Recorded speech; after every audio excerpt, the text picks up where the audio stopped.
Well, I think um, basically, as much as I understand or familiar with that market, I think there are many competitors here. So I would say that that product is more commodity than anything else. And in that regard, it's at the area, it's in a life cycle, a product life cycle of a mature industry. So the whole game is different. It's not a new product in a early stage market, but in the late market. So here the price and branding is the most important factors. So I would like to see you more elaborating about the price itself, why the market will adapt it, although there are other products at that market already. So basically on anything related to commodity is because you're gonna offer a very low price, or you're going to build the brand in such an aggressive way that users will buy your product and refer your product against others. So, and that's the point I would like to see in your presentation. Thank you very much. Yeah, it's quite interesting. One comment I would make is when you handed this out, this fact sheet, of course, you live in fear of seeing a staple because it means there's a lot to read. It turns out it was a nice picture on the second page. But, you know, if one had had this a bit in advance, you might be willing to read this. But it's pretty detailed, so you can't get it in the 10 seconds. You've got to sort of scan it. So it's know your audience and get a piece for them.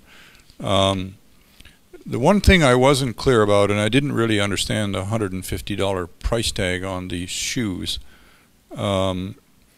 because it looks to me like something that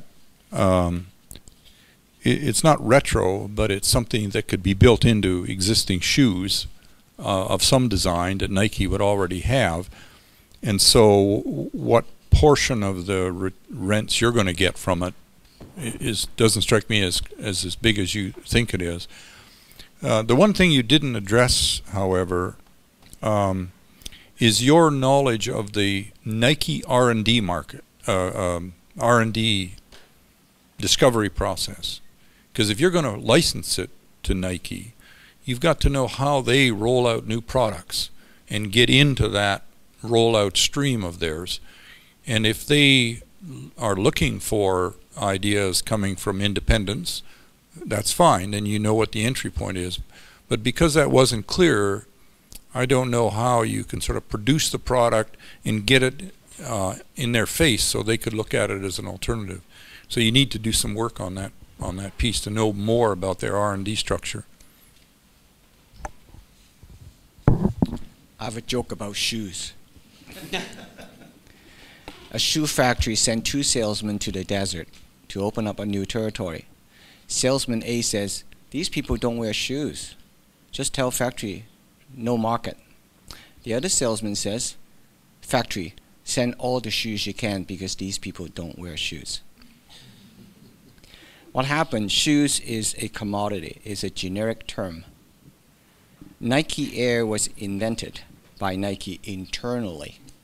So when you go and approach any of these manufacturers about a new innovation, I don't know if you can get them to sign a non-disclosure to see your technology or not. So when you go innovation, you only have 2 routes to go on the business model. You pick the one that's called licensing. The other one is to go and manufacture and do your own, and that's going to take a little bit more work. You know the source of funding very well, including IRAP and also the funding instrument, including the 10% interest. And I think this man over there probably will say something called convertible note and debt financing. So if you go that route, you pretty well cover everything.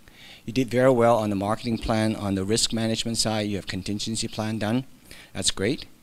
One thing you can do is to think about branding of the technology itself. WinTrack. How can you brand it so you can change a shoe into a brand, not just a shoe? And by the way, don't limit yourself to Nike.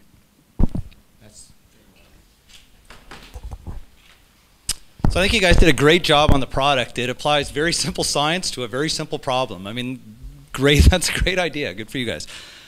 Number two thing I would say is around, this is just some basic stuff, but you guys are a startup. Don't give back 10% of your, use your money to grow your business. It's going to be hard enough. Anyone who's in bed with you is going to be in bed for the upside. We're not interested in a 10% coupon. Just, build your business. So sell equity, and, that's, for a company your stage, sell equity. Don't sell debt. Oh, this killed me though. You guys are way too focused on Nike. If we're gonna go at this together, you guys and me, we're gonna be easy dates, right? We're dating everybody, and so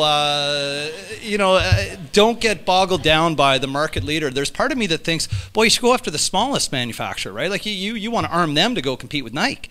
Nike already owns the market. They got nothing to gain by dealing with you guys. They have all the bargaining power. You have none.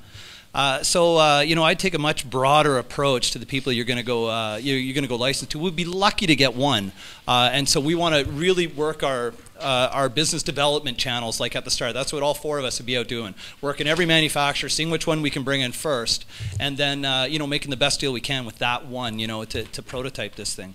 But again, I thought just nice, elegant idea. It was really well done.